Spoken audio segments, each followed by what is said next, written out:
So ayun mga ka-farm, din nakakatuwa ditong mamasyal sa Sakura Heights dito sa Atok, Benguet. Puro bulaklak yung nakikita ko at iba't ibang klaseng mga halaman. Yung iba first time ko lang makita dito at syempre nakakatuwa kasi kahit saan ka pumunta makikita mo yung napaka-cozy, puro napakalawak na puro bulaklak, tapos sa ibang space naman yung ibang medyo malawak puro ano naman ang makikita, puro mga vegetable farms. Pero dito mga kaprumdi, mga ano dito, mga bulaklak na iba't ibang klaseng bulaklak na hindi natin nakikita dyan sa lowland.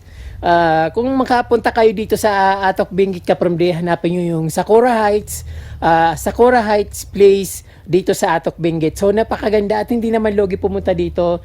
Meron din sila dito ano, parang accommodation, pwede kayo matulog dito, meron silang kainan, may mga restaurant. So ayun, at siyempre may enjoy nyo yung pag-ikot dito. Medyo malayo nga lang, pero siyempre pag nandito na kayo sa bandang Baguio, papuntang Atok, so ayun, malapit na.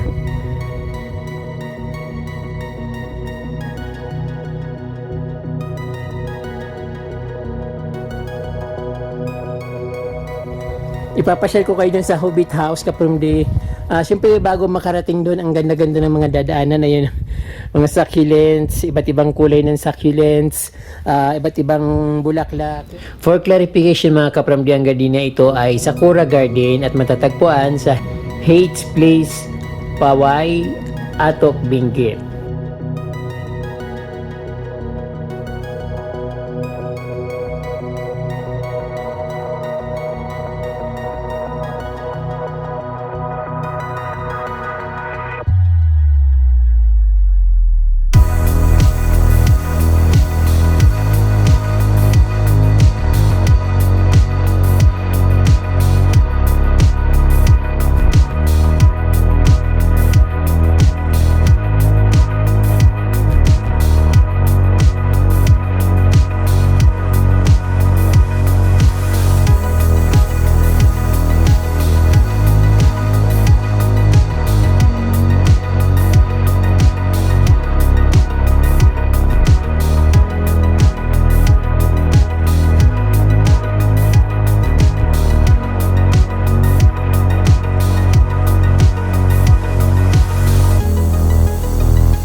So ayun kapamilya, pupunta naman tayo sa lavender farm, sa mga lavender plants nila.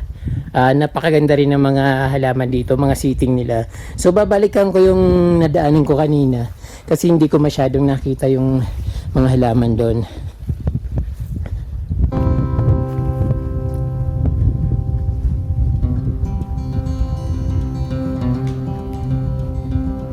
Ayun.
po mga ka-From D, nakita niyo po yung napakagandang mga flowers, mga plants dito, yung setting ng kanilang garden, napakalawak at napakaganda. Ka-From D, maraming po salamat sa inyong panonood at huwag niyo pong kalimutan mag-subscribe at pindutin po yung notification bell para updated po kayo sa aking mga bagong post na videos. Maraming pong salamat, muchas gracias, mabalos!